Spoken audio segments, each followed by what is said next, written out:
Subway आणि Malad Subway वाहतुकीसाठी आता बंद झालेला आहे। अंधेरी मालाड दहिसर परिसरात पावसाला सुरुवात झालेली आहे। अंधेरी मालाड दहिसर परिसरामध्ये पावसाला सुरुवात झाल्यामुळे आता अंधेरी सबवे आणि मालाड सबवे वाहतुकीसाठी बंद करण्यात आलेला आहे। रस्ते पूर्णपणे जलमय झाल्याचे या ठिकाणी पाहायला मिळत आहे। अंधेरी सबवेवरची वाहतूक जी आहे ती सध्या बंद करण्यात आलेली आहे। ही दृश्य आपण या ठिकाणी पाहताय।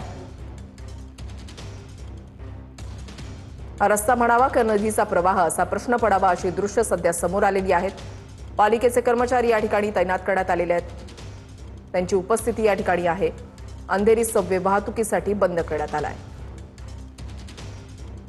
त्यामुळे या मार्गावरून जर तुमचा प्रवास करण्याचा विचार असेल तर तो टाळा। अंधेरी सबवे वाहतुकीसाठी बंद आहे।